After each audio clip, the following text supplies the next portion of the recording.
Hey everyone, Tanu Malik this side. आज हम कर रहे हैं यूनिट 8 बायोमैकेनिक्स एंड स्पोर्ट्स। तो स्टार्ट करते हैं। इंपॉर्टेंट क्वेश्चंस को स्टार्ट करने से पहले मैं आपको थोड़ा सा न्यूटन के लॉज एक्सप्लेन कर देती हूँ, ताकि आगे जो आपके सामने ऑब्जेक्टिव क्वेश्चंस आने वाले हैं उसमें आप कोई भी गलती ना करो।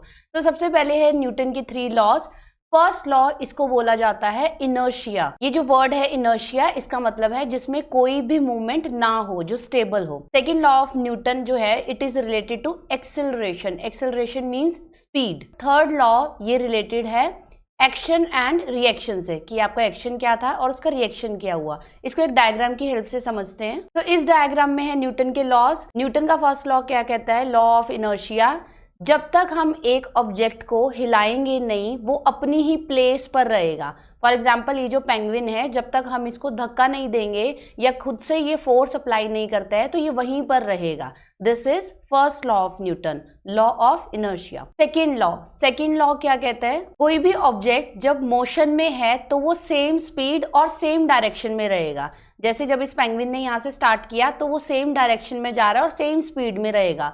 तब तक जब तक कि कोई ऑब्जेक्ट उसको रोकता नहीं है, तब तक वो सेम स्पीड और सेम डायरेक्शन में रहेगा। तो न्यूटन्स थर्ड लॉ, इसका मतलब क्या है? जो हमारा एक्शन होगा उसका ऑपोजिट रिएक्शन होगा।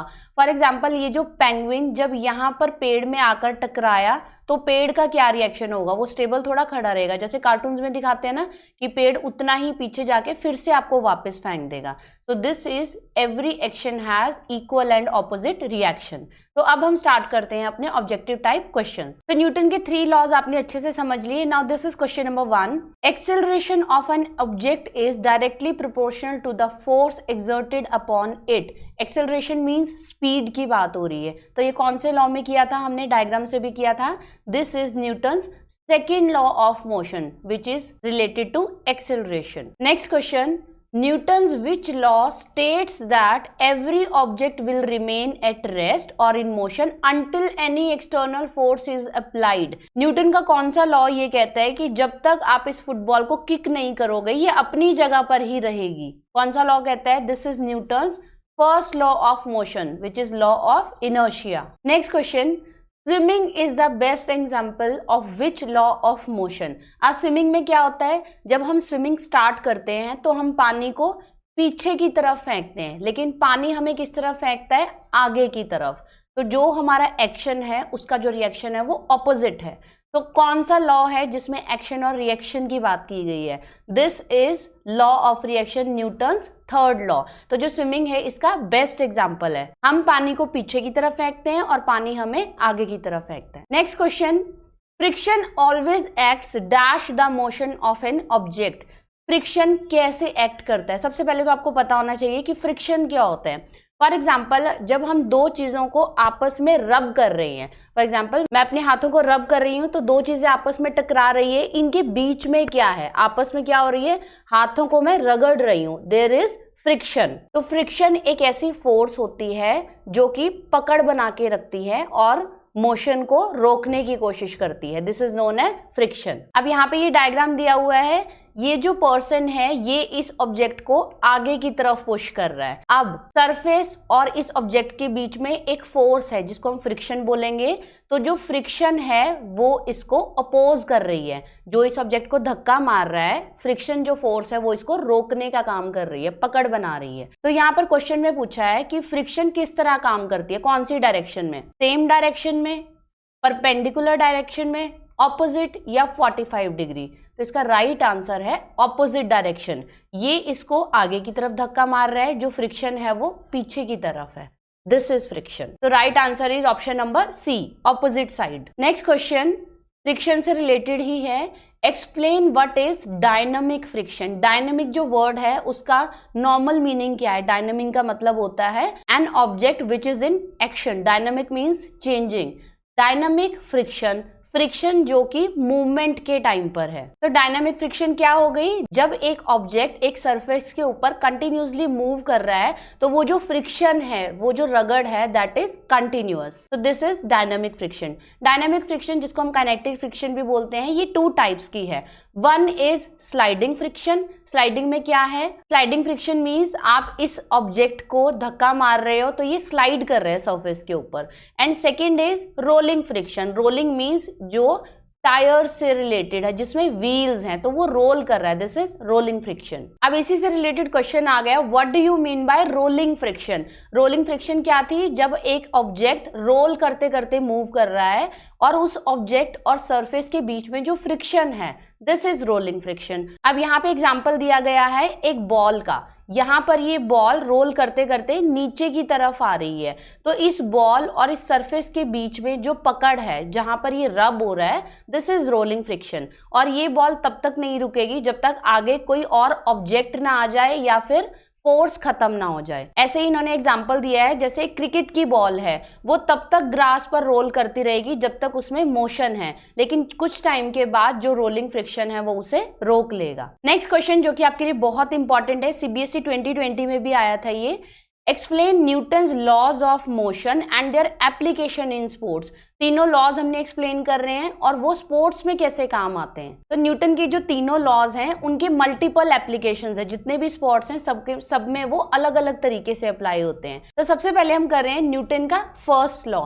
न्यूटन का फर्स्ट लॉ क्या कहता है, जब तक हम किसी ऑब्जेक्ट को हिलाएंगे नहीं, उस पर फोर्स अप्लाई नहीं करेंगे, वो अपनी जगह पर ही रहेगा। फॉर एग्जाम्पल यहाँ पर ये फुटबॉल है, तो ये फुटबॉल जब तक हम इसे किक नहीं करेंगे ये अपनी जगह पर ही है, और जैसे ही हम इसको किक करते हैं वो मूव करना स्टार्ट कर देगी जितनी हमने उस पर फोर्स अप्लाई की है। This is Newton's first law of motion, law of inertia. तो यहाँ पर हमने फुटबॉल और सॉकर का एग्जांपल लिया है। बॉल तब तक ग्राउंड में मूव करती रहेगी जब तक उसमें फोर्स अप्लाई की गई है, पर धीरे धीरे उसको रोलिंग फ्रिक्शन रोक लेगा, क्योंकि उसके बाद उसमें वो फोर्स खत्म हो चुकी होगी। तो फुटबॉल कितनी दूर तक जाएगी, जितनी जोर से हमने उसको किक किया है। Next is Newton second law, which is law of acceleration. Acceleration is speed. जितनी जोर से हम किसी ऑब्जेक्ट को हिट करेंगे वो सेम डायरेक्शन और सेम स्पीड में चलता रहेगा जब तक कि उसे कोई ऑब्जेक्ट रोक ना ले। फॉर एग्जाम्पल ये बॉय इस गाड़ी को खींच कर लेके जा रहा है, तो जब तक ये इसे पुल करता रहेगा ये गाड़ी सेम स्पीड और सेम डायरेक्शन में चलती रहेगी। This is Newton's second law. अब ये स्पोर्ट्स में कैसे अप्लाई होता है, किसी भी ऑब्जेक्ट को हम जितनी स्पीड से हिट करेंगे उसी तरह से उसकी डायरेक्शन होगी और वही उसकी स्पीड होगी। For example baseball, cricket, soft ball, जितनी जोर से प्लेयर बॉल को हिट करेगा उतनी ही तेजी से बॉल आगे बढ़ेगी और सेम डायरेक्शन में जाएगी। नेक्स्ट है Newton's third law. Third law क्या कहता है, हमारा जो एक्शन है उसका हमें इक्वल और ऑपोजिट रिएक्शन मिलता है।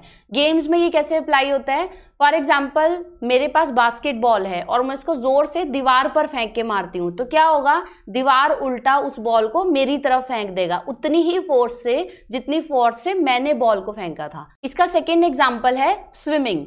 आपका एक्शन क्या है, आप पानी को पीछे की तरफ फेंक रहे हो, लेकिन पानी आपको किस तरफ पुश कर रहा है, आगे की तरफ। तो न्यूटन का थर्ड लॉ कहता है कि जो भी हमारा एक्शन है उसका हमें ऑपोजिट रिएक्शन मिलता है। नेक्स्ट क्वेश्चन, ये भी बहुत इंपॉर्टेंट है, 2-3 बार आ चुका है ये बोर्ड एग्जाम में। What is friction. फ्रिक्शन क्या है, जो हमने अभी किया था थोड़ी देर पहले। Is it advantageous or disadvantageous in the field of games and sports? हमें इसके एडवांटेज और डिसएडवांटेजेस बताने हैं कि फ्रिक्शन की क्या इंपॉर्टेंस है गेम्स में। तो सबसे पहले तो फ्रिक्शन क्या है, वो फोर्स जो दो ऑब्जेक्ट्स के बीच में काम करती है और जिस तरफ मोशन जा रहा है उससे ऑपोजिट काम करती है। This is friction. इसको डायग्राम की हेल्प से समझ के देखिए। फॉर एग्जाम्पल ये जो ऑब्जेक्ट है हम इसको आगे वाली डायरेक्शन में लेके जा रहे हैं, ये पुशिंग फोर्स है, इस साइड धक्का लगा रहे हैं, लेकिन जो फ्रिक्शन है वो इससे ऑपोजिट जाएगा। अब काफी सारी ऐसी गेम्स हैं जिसमें फ्रिक्शन बहुत काम आता है। फॉर एग्जाम्पल जो भी बॉल और हॉकी गेम्स हैं, स्टिक गेम्स हैं, जैसे क्रिकेट है, बेसबॉल, सॉफ्ट बॉल, उसमें फ्रिक्शन कैसे काम आता है।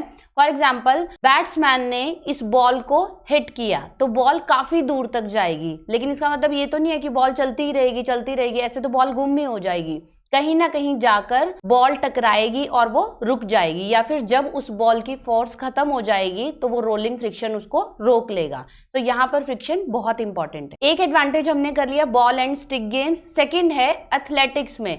एथलेटिक्स में जब हम स्टार्ट लेते हैं तो किस चीज की जरूरत होती है कि हमें एकदम से स्पीड अप करना होता है, फटाफट अपनी रेस स्टार्ट करनी होती है। जैसे ही हमें कमांड मिलती है गो, उसी टाइम आपको रेस स्टार्ट करनी होती है। तो उसके लिए यहाँ पर फ्रिक्शन होना बहुत जरूरी है। फ्रिक्शन के लिए हम कौन से शूज पहनते हैं? स्पाइक्स। स्पाइक्स क्या होता है? जो शूज के नीचे ऐसे ऐसे कीलें लगी होती है ताकि जमीन के साथ हमारे शूज की अच्छी पकड़ बन सके। जितना अच्छा फ्रिक्शन है उतना ही अच्छा आपको पुश मिलेगा। तो जहां पर फ्रिक्शन अच्छा है उतनी अच्छी स्पीड है और आपका स्टार्टअप भी बहुत अच्छा होगा। नेक्स्ट गेम है जिम्नास्टिक्स। जो जिम्नास्ट होते हैं इन्हें इस बार के ऊपर परफॉर्म करना होता है। बार पर परफॉर्म करने के लिए सबसे ज्यादा ये क्या यूज करते हैं? अपने पाम्स और अपने पैर। तो यहाँ पर वो क्या लगा लेते हैं? लाइम पाउडर लगा लेते हैं, जिसको हम चूना भी बोलते हैं, ताकि इस बार को ये अच्छे से पकड़ सके। और जब इनकी पकड़ अच्छी है तो ये अच्छा परफॉर्म कर पाएंगे, अदरवाइज ये स्लिप हो जाएंगे। तो यहाँ पर भी फ्रिक्शन एडवांटेजेस है। अब हमने एडवांटेजेस कर लिए, अब है डिसएडवांटेजेस कौन कौन से स्पोर्ट्स में है। अगर बहुत ज्यादा फ्रिक्शन होगा तो जैसे ये गेम है स्नो स्कीइंग जिसमें ये स्केटिंग करते हुए जा रहे हैं, तो अगर यहाँ पर फ्रिक्शन होगा तो ये बीच में ही रुक जाएगा। तो इस गेम में स्नो स्कीइंग में फ्रिक्शन डिसएडवांटेजेस है। और हम एग्जांपल ले लेते हैं साइकिलिंग का। अगर साइकिलिंग में बहुत ज्यादा फ्रिक्शन है तो जो साइकिलिस्ट है उसका बहुत ज्यादा जोर लगेगा पेडल मारने में, उसको तो स्मूथनेस चाहिए ताकि ज्यादा रुकावट ना आए और वो अच्छे से साइकिलिंग कर सके। इसी तरह से है स्विमिंग। अब स्विमर का बहुत जोर लगता है स्विमिंग करते टाइम, अगर बहुत ज्यादा फ्रिक्शन होगा तो उसे बहुत ज्यादा जोर लगेगा पानी में। समटाइम्स होता है जब पानी का बहाव हमारी तरफ है और हम उसमें तैरने की कोशिश करें तो उसमें क्या है? लिक्विड फ्रिक्शन है, तो हमारी बहुत ज्यादा फोर्स लगती है, तो आप स्मूथ स्विमिंग नहीं कर सकते। तो साइकिलिंग और स्विमिंग यहाँ पर फ्रिक्शन डिसएडवांटेजेस है। नेक्स्ट क्वेश्चन, फ्रिक्शन के एडवांटेजेस और डिसएडवांटेजेस कर लिए। अब हम करेंगे टाइप्स ऑफ फ्रिक्शन। फ्रिक्शन कितने तरह का होता है? तो सबसे पहले इसका टाइप है स्टैटिक फ्रिक्शन। स्टैटिक फ्रिक्शन का मतलब क्या है?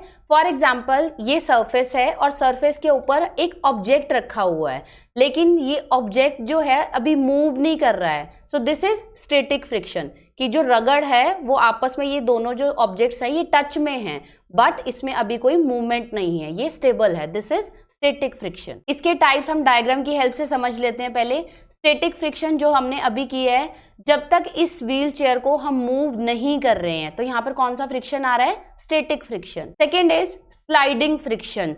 स्लाइड करते टाइम जब ये रुक जाएगा, इन दोनों के बीच में जो फ्रिक्शन यूज हो रहा है, this is sliding friction. Rolling friction, ये जो बॉल रोल कर रही है और सरफेस के बीच में, इन दोनों के बीच में जो फ्रिक्शन है, this is rolling friction. Then is fluid friction, यानी जो वाटर में है या किसी भी फ्लूइड में है, वाटर रेजिस्ट करता है, वाटर ऑपोजिट फोर्स लगाता है, so this is fluid friction. First था स्टैटिक फ्रिक्शन, सेकंड है डायनामिक या काइनेटिक फ्रिक्शन। ये दोनों की एक्सप्लेनेशन हमने कर ली थी। काइनेटिक के अंदर कौन कौन से आते हैं? Sliding friction and rolling friction. इन दोनों को आप अच्छे से एक्सप्लेन कर दोगे और बहुत अच्छा होगा अगर आप डायग्राम्स भी बना सको। Now this is sliding friction and this is rolling friction. दोनों की एक्सप्लेनेशन हो चुकी है, इसको आप अच्छे से पढ़िए, कोई भी आपको डाउट हो तो आप पूछ सकते हो। इसका लास्ट टाइप है फ्लूइड फ्रिक्शन। फ्लूइड फ्रिक्शन की एक्सप्लेनेशन हम कर लेते हैं। ये कौन सा फ्रिक्शन है? फॉर एग्जांपल ये है वाटर, और वाटर के ऊपर जो भी ऑब्जेक्ट तैर रहा है, हो सकता है हम स्विमिंग कर रहे हैं या कोई शिप है। अब शिप किस डायरेक्शन में मूव कर रहा है? फॉरवर्ड डायरेक्शन में, लेकिन जो फ्लूइड फ्रिक्शन है वो इससे ऑपोजिट है, वो इसमें रुकावट पैदा करने की कोशिश कर रहा है। इसी तरह से जब हम स्विमिंग करते हैं तब भी जो वाटर है वो अपना फ्रिक्शन यूज करता है और उस टाइम पे हमें और ज्यादा फोर्स लगा के उससे आगे बढ़ना होता है। So this is fluid friction. तो we are done with all the important question. किसी भी क्वेश्चन में अगर आपको डाउट है तो कमेंट करके जरूर पूछें। और बोर्ड एग्जाम के लिए हम अपनी सारी यूनिट्स प्रैक्टिस कर चुके हैं, तो आप सबको रिवाइज करके जाएं। Good luck for your exams. Thank you for watching. जो भी न्यू व्यूअर्स हैं प्लीज सब्सक्राइब द चैनल।